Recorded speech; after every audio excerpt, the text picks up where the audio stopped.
신학의 대중화, 대중의 신학화를 꿈꾼다. 모두를 위한 신학, 신학 블록버스터 시작합니다. 기독교 역사 2회를 남겨두고 있는데 대장정을 이제 거의 마무리해가는 시점이네요. 1960년대 그 이후를 살펴볼 시간인데 오늘 보니까 분량이 그동안 했던 것보다 조금 더 많은 네. 신경 바짝 세우셔서 같이 좀 따라오시면 좋을 것 같아요. 이것도 이제 얼마 남지 않았네요.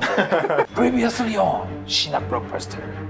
지난 시간에 우리는 2차 세계대전과 전후의 기독교에 대해서 살펴봤습니다. 전쟁이 끝나고 나서 평화를 위한 여러 노력들이 이어지는 가운데 기독교 진영에서도 교파 간의 화해와 연대를 위한 노력이 일어나게 되는데 그게 바로 WCC, 세계교회협의회였습니다. 이 시기에 이제 개신교를 살펴보면 근본주의에서 신복음주의로 이어지는 보수적인 흐름이 좀 힘을 얻어갔고요. 반대로 가톨릭에서는 제2차 바티칸 공의회를 통해서 진보적인 노선으로 확 전환이 일어났던 것을 보았습니다. 오늘은 이제 1960년대 이후의 서구 기독교에 대해서 이제 살펴보려고 합니다. 이 1960, 70년대 서구 사회를 보면 더 나은 세상을 위한 투쟁들이 연달아 일어나던 그런 시기였어요. 유럽에서는 이제 그 유명한 68혁명이라는 게 있었고요. 미국에서는 이제 반전운동과 이제 민권운동이 있었죠. 유럽을 살펴보면 이런 혁명과 투쟁들에서 대다수 사람들이 종교에 어떤 역할도 사실 기대하지 않았어요.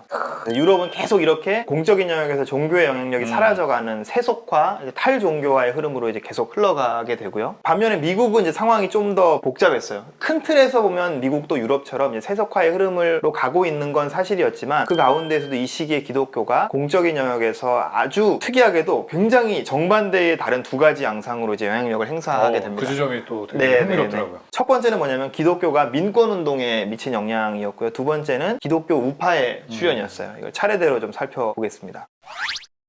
미국에서는 노예제가 폐지된 뒤에도 인종차별이 합법적으로 유지되어서 특히 남부 지역에서 이제 그랬는데 짐 크로우 법이라고 들어보셨나요? 네. 굉장히 악명 높은 인종분리법이죠. 남북전쟁 이후에 이제 남부에서 100년 가까이 시행되었던 내용을 보면 흑인들은 공공장소, 뭐 식당, 대중교통에서도 이제 백인들하고 분리돼 있어야. 그러니까 백인 칸이 따로 있고 흑인 칸이 따로 있고 예. 이랬다고 그러더라고요. 심지어 화장실까지도 이제 따로 써야 되는 이제 그런 상황이었던 거죠. 남부 백인들은 이 법을 어떻게 합리화했냐면 분리되었지만 평등하다 이렇게 말했어요.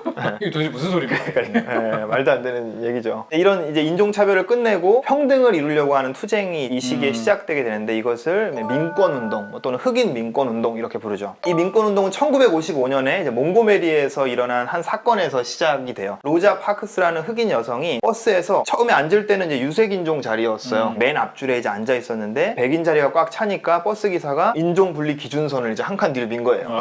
그러면서 이분한테 일어나라고, 백인한테 자리를 양보하라고 했는데 로자가 자리에서 일어서기를 거부하면서 체포된 사건이었어요. 이걸 계기로 몽고메리에서 흑인들의 아주 조직적인 버스 보이콧 투쟁이 일어나게 되고 이게 이제 미국 전역으로 퍼져나가죠. 이게 몽고메리 버스 보이콧 사건이라고 불러요. 이때 이 저항운동을 이끌었던 사람이 그 유명한 마틴 루터 킹이었던 거죠. 이런 배경에서 등장하셨던 거군요. 이분이 했던 연설 I have a dream, 나에게는 꿈이 있습니다. 이 연설은 이제 인류 역사상 최고의 연설이라고 이제 평가를 받고 있죠. 물론 이제 미국 민권운동에서 마틴 루터 킹이 감당한 역할이 대단했지만 이건 뭐 한두 사람의 힘으로 되는 일이 아니었고요. 이 민권운동에서 뒤에서 루터 킹을 받쳐주었던 남부의 흑인 교회들이 했던 역할들이 굉장히 컸었어요. 이들은 비폭력 저항이라는 평화적이면서도 아주 끈질긴 투쟁을 통해서 남부의 인종차별법 정책들이 이제 점점 폐기되도록 그렇게 만들었던 거죠. 이 파트 읽다가 생각난 영화가 좀 있었어요. 셀마라고 딱 이 배경을 얘기하고 있어요. 마틴 루터 킹. 미국 참정권, 흑인 참정권 어떻게 일어나는지 그 영화인데 굉장히 이거를 잘 담아낸 좋은 영화여서 영화도 한번 보시면 너무 좋겠다. TK의 추천. TK의 영화 추천 그렇죠. 이런 코너도 하나 만들어가지고. 아 갑자기요?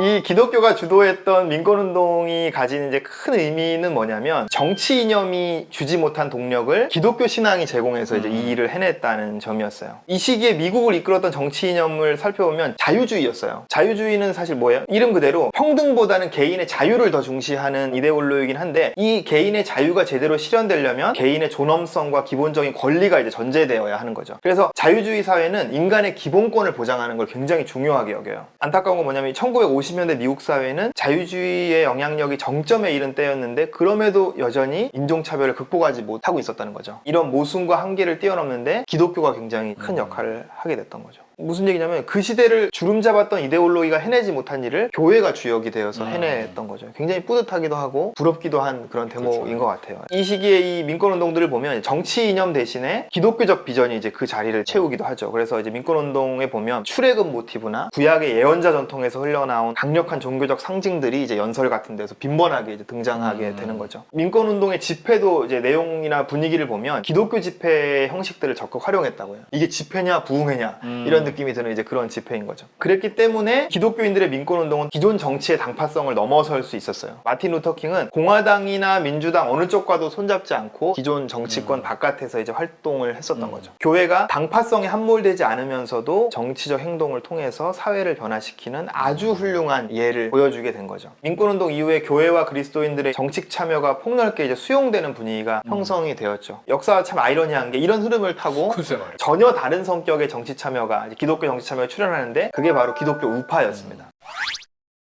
기독교 우파를 살펴보면 1960년대 초까지는 미국의 보수 성향 개신교 신자들은 대체로 정치에 무관심했었다고 해요. 여기에 변화가 일어나게 된 게 1960년대와 70년대 미국 법원들이 내놓은 몇몇 판결들이 이제 계기가 됐다고 하는데 대표적인 게 공립학교 커리큘럼에 이제 기도나 성경 낭독을 넣는 것이 위헌이라는 판결이 이제 막 연이어 나오게 되죠. 머리 사건이라는 것이 특히 중요했는데 이 소송을 제기했던 매들린 머리 오헤어라는 사람이 미국 무신론자협회 회장을 역임했던 굉장히 유명한 무신론자였었어요. 이게 무신론자와 또 보수 기독교 약간 대결 구도처럼 형성이 된 거죠. 예. 다른 법안에는 이제 3개월 이내에 하는 낙태가 합법이라는 판결들도 이제 이 시기에 나왔고요. 정부가 기독교 학교의 종교 교육에 교사 급여를 지원하는 것이 위헌이다라는 이제 판결들이 나왔어요. 근데 이런 소송과 판결들에 대해서 보수 개신교인들은 어떻게 느꼈냐면 무신론자들이 기독교를 공적 영역에서 완전히 제거해 버리려고 하는 시도다라고 느끼면서 이제 위기감 속에서 정치 세력으로 이제 결집을 하게 되는 거죠. 들어올랐군요. 네네. 이 결집을 이끈 사람이 그 유명한 제리 포렐이라는 사람이에요. 미국 기독교 우파의 아이콘이라고 할 수 있는 사람인데 또 유명한 사람이 팻 로버트슨이라는 사람인데 이 사람도 이제 이때 등장을 하게 되고 굵직한 유명한 기독교 우익 인사들이 연이어 등장을 하게 됩니다. 이 기독교 우파들의 운동 방식하고 내용을 보면 보수 기독교의 가치를 방어하려고 하는데 그 방어하는 것을 넘어서 그것을 공공 영역에 관철시키는 것을 추구했었어요. 운동 방식도 굉장히 공격적이어서 낙태와 동성애에 대한 입장을 피하 식별의 기준으로 여기는 거죠. 그리고 사상 검증하는. 그렇죠. 반대자들을 이제 뭐 용공, 빨갱이다 이렇게 낙인 찍는 모습을 보이기도 하죠. 이거 미국 얘기 아니에요? 여기 사람 이름만 바꾸면 몇 분이 떠올라요. 이 정치 세력으로서의 기독교 우파는 점차로 미국 정치계에서 주목할 만한 결과를 내게 돼요. 대표적인 게 지미 카터가 대통령. 이분 굉장히 열성적인 이제 개신교 신자거든요. 기독교 우파들에게 굉장히 고무적인 사건이었죠. 내용을 들여다보면 카터는 민주당 소속이었기 때문에 정책이 이게 기독교 우파들의 의제랑 막상 딱 잘 들어맞지는 않았어요. 더 의미가 우파들에게 컸던 사건은 이제 로널드 레이건의 당선이었어요. 재밌는 게 이제 카터랑은 반대였는데 정작 레이건 본인은 신자가 아니었고요. 근데 기독교 우파들의 의제를 적극적으로 받아들여서 보수 기독교인들의 표를 통해서 당선된 대통령이었죠. 보수 기독교인들의 표를 잘 관리하는 것이 중요하다는 걸 미국 정치권에 아주 분명하게 각인시킨 그런 사건이었어요. 그때로부터 지금까지 사실 기독교 우파는 지금도 여전히 미국 정치와 선거에서 무시할 수 없는 요인으로 계속해서 이제 영향력을 행사하고 있는 거죠.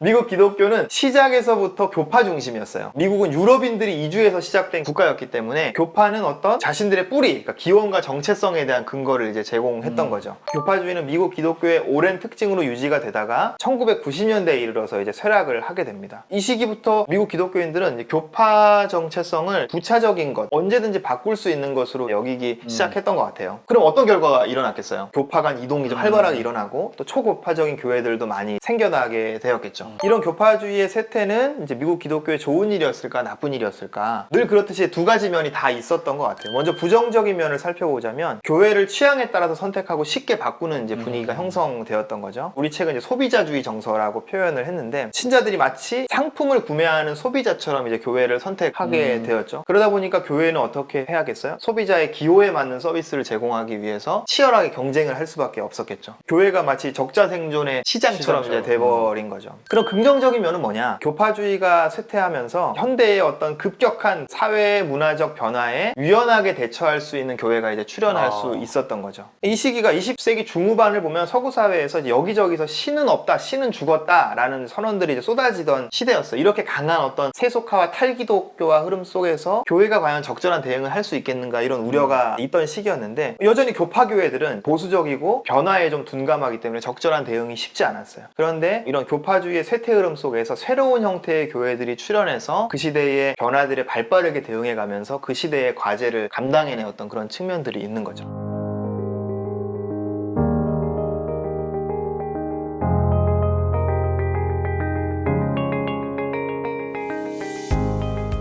교파가 신자들을 붙잡아두는 명분이 되지 못하다 보니까 교파에 상관없이 신자들의 니드에 맞는 컨텐츠와 인프라를 가진 교회들이 이제 급격하게 성장을 하게 되었어요. 우리 책에는 시대 변화에 기민하게 대처해서 급성장한 교회들의 예를 몇 군데 들고 있는데 기존 교단 바깥에서 만들어진 큰 규모의 교회 연합체들이 생겨나기 시작했어요. 교단이 아니기 때문에 이 운동의 내용을 받아들이는 교회라면 언제든지 이 연합체의 구성원으로 가입할 수 있게 되는 거죠. 대표적인 게 척 스미스의 갈보리 채플 교회 연합, 존 윈버가 이끌었던 은사주의 운동인 비냐드, 이런 그룹들이 이제 여기에 해당하는 거죠. 그리고 이제 어떤 교회 구조만이 아니라 사역 내용에 있어서 이제 다양한 실험들이 일어나게 되는데 자유롭고 트렌디한 어떤 예배 스타일이나 역동적인 워십 운동, 그죠? 구도자 중심 예배, 이렇게 아주 특징과 타겟이 명확한 그런 예배들, 이런 개성과 경쟁력을 갖춘 교회들이 급격하게 성장하기 시작했어요. 대표적인 예가 이제 구도자 중심 예배로 성공한 윌로우 크릭 교회가 있겠죠. 지역사회의 니드를 파악해서 이제 거기 잘 부응해 가면서 성장했던 세들백 교회 같은 교회도 이제 그런 예가 될 수 있겠죠.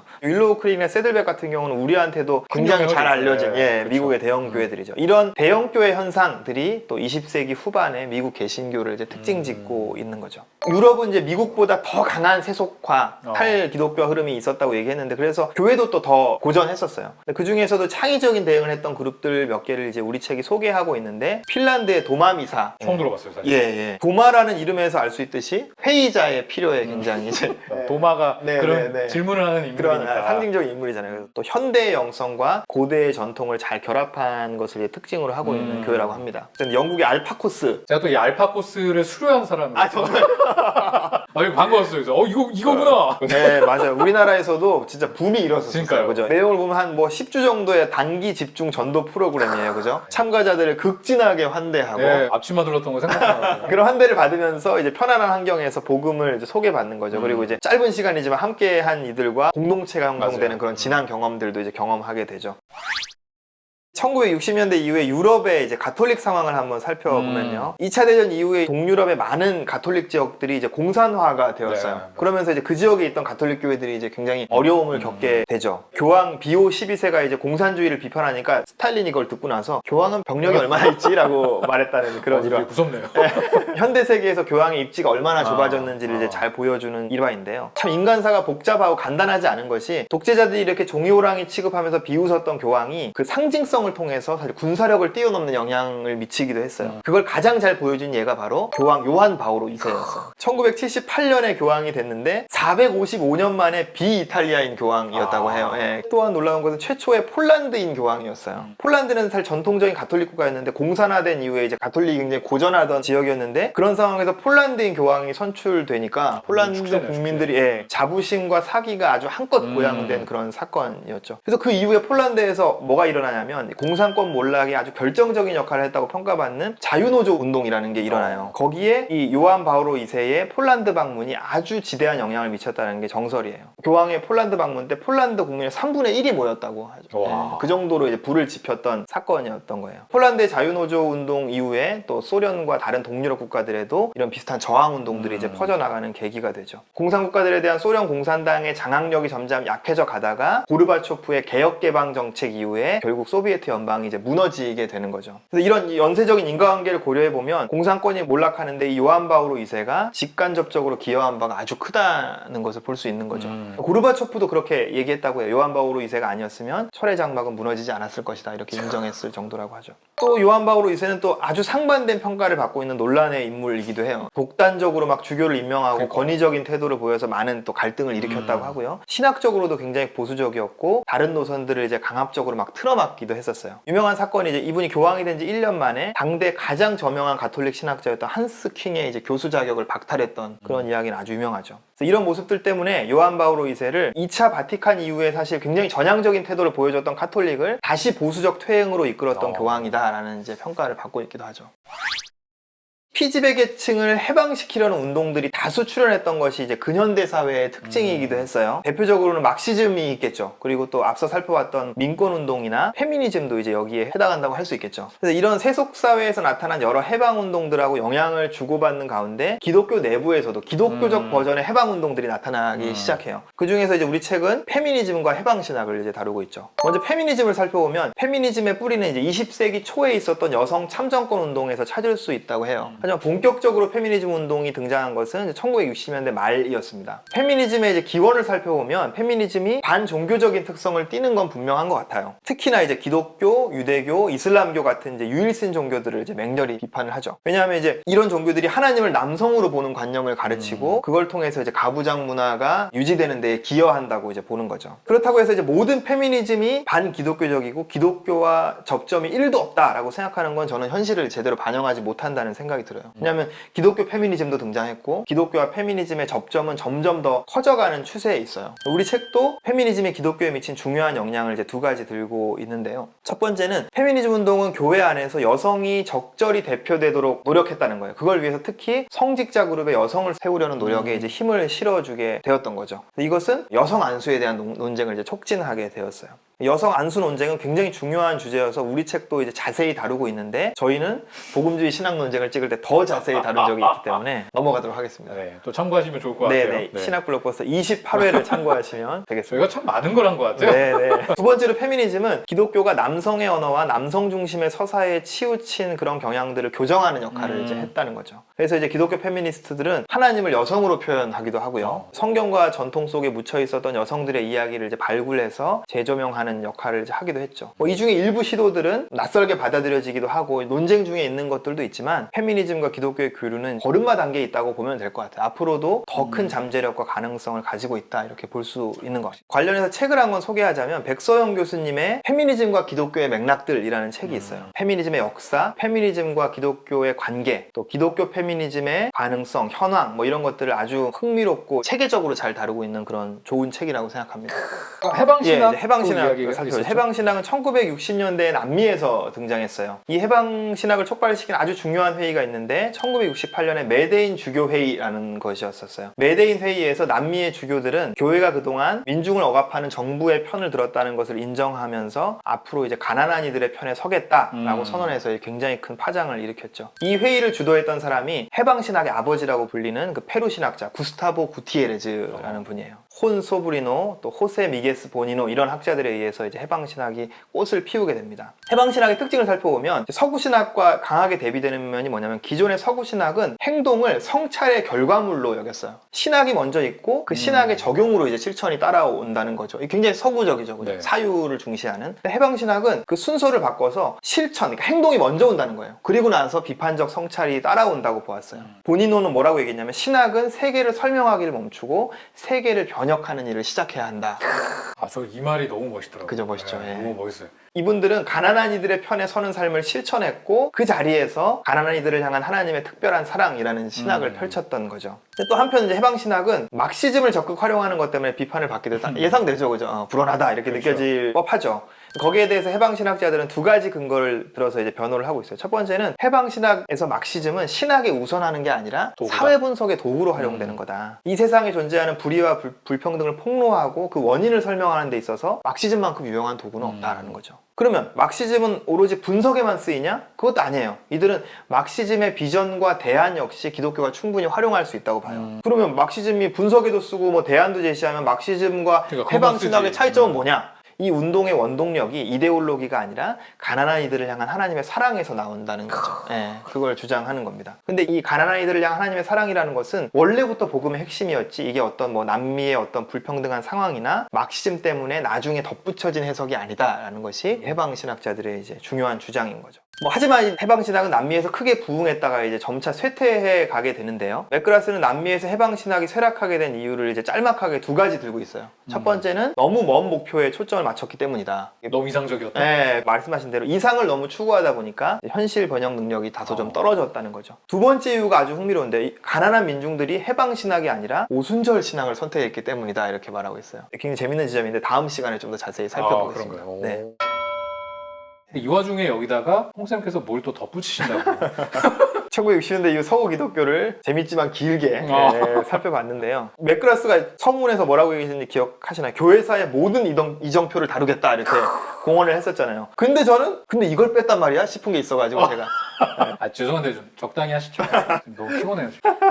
그래서 맥그라스가 빼먹은 게 뭡니까? 바로 로잔 언약 이야기입니다. 아 로잔 언약. 예. 소위 복음주의 기독교 진영에는 이제 복음전도와 사회 참여 사이에 아주 오래된 긴장이 있어요. 물론 이제 복음주의 진영에 주목할 만한 예외들이 있었지만 대체로 복음주의자들은 어떻게 생각했냐면 복음전도만 중요하고 사회 참여는 해도 그만 안 해도 그만이다. 더 나가서 이제 불필요하고 불온하다라고까지 여기는 경우들이 많이 있었죠. 이런 복음주의권의 큰 신학적 변화, 실천적 변화를 가져온 선언이 바로 로잔 언약이었어요. 로잔 언약은 이제 1974년에 스위스 로잔에서 열린 세계 복음화 국제 회의에서 나왔는데요. 이 대회를 둘러싼 이제 뒷얘기가 굉장히 재밌어요. 대회가 열리는데 이제 제일 큰 기여를 한 사람이 미국의 그 유명한 빌리 그레이엄. 근데 빌리 그레이엄이 이 대회를 연 의도는 뭐냐면 WCC에 대항해서 복음 전도의 절대적인 우선성을 선언하는 대회를 여는 거였어요. 근데 그러려면 이제 WCC를 압도할 정도로 전 세계적인 참여를 이끌어내는 게 중요한데 막상 막 초청장을 보냈더니 그 중에서 특히 영국의 반응이 소극적이었어요. 이게 이제 완성도 높은 대회가 되려면 영국이 참여해줘야 하고 그래서 꼭 필요한 게 존 스토트였어요. 대회 측에서 존 스토트를 열심히 설득해서 이제 존 스토트와 영국 복음주의자들이 참여하게 되면서 마침내 이제 150개국이 참여하는 대규모 대회가 된 거예요. 근데 막상 이제 뚜껑을 열어보니까 대회가 이제 빌리 그레이엄과 미국 쪽이 원했던 거랑 완전히 다른 방향으로 이제 흘러가게 된 거예요. 남미 출신 지도자 르네 빠띠아, 사무엘 에스코바 이런 분들이 미국 기독교를 막 맹비난했어요. 미국 기독교의 그 협소한 복음 이해 그리고 천박한 성장 지상주의를 이제 강력하게 비판하는 연설을 이제 하기 시작합니다. 빌리 그레이엄 좀 땀 좀 흘리셨겠네요. 네, 그래서 막 미국 복음주의자들이 이제 패닉에 빠지게 된 거예요. 복음 전도만이 가장 중요하다는 결론을 이제 내리려고 엄청난 비용을 들어가며 대회를 열었는데 얼마나 당황스러웠겠어요. 대회가 실패로 돌아갈 수 있는 위기였는데 이때 리더십을 발휘해서 양측을 중재하고 양쪽 주장을 아주 절묘하게 담아내는 탁월한 선언을 이끌어낸 사람이 존 스토트였어요. 우리 스토트 형님. 이 절묘한 중재라는 게 이런 거죠. 일단 복음 전도가 우선한다라는 걸 인정하는 거예요. 근데 복음 전도 안에 사회 참여를 포괄하는 방식으로 사회 참여 역시 필수적이라는 것을 이제 강조했어요. 복음 전도와 사회 참여는 동전의 양면처럼 뗄 수가 없고 새의 양날개처럼 둘 다 필수적이라는 거죠. 로잔 대회는 사실 그 규모와 참여했던 복음주의자들의 면면을 볼 때 과연 이런 대회가 앞으로 다시 열릴 수 있을까 싶을 만큼 권위 있는 대회였어요. 근데 그런 대회의 결론이 복음 전도와 사회 참여의 균형 잡힌 강조였기 때문에 이게 사실 이후에 복음주의 기독교에 미친 영향은 대단했던 거죠. 그래서 그때 이후로 지금까지도 로잔 언약은 복음 전도와 사회 참여가 함께 필요하다고 믿는 복음주의자들에게 계속해서 영감의 원천이자 운동의 근거로서 이제 기여하고 있는 거죠. 로잔 언약에 대해서는 재밌는 이야기가 사실 더 많은데 시간 관계상 다 말할 수는 없을 것 같고요. 다행이네요. 더 자세히 알고 싶으시면 브라이언 스탠리의 복음주의 세계 확산이라는 책이 있고요. 또 이재근 교수님의 세계 복음주의 지형도 이 둘 중에 한 권을 읽어보시면 도움이 될 것 같습니다. 저희가 이제 마무리할 시간인데요. 정말 알이 꽉 찬 시간으로 2차 세계대전 이후에 60년, 70년대 이 기독교에 대해서 우리 함께 좀 살펴보게 되었습니다. 이제 한 장 남았습니다. 네. 마지막 한 장까지 최선을 다해서 저희 달려가도록 하겠습니다. 오늘 이렇게 마무리하는 걸로 하고 다음 이 시간에 인사드리도록 하겠습니다. 감사합니다. 감사합니다.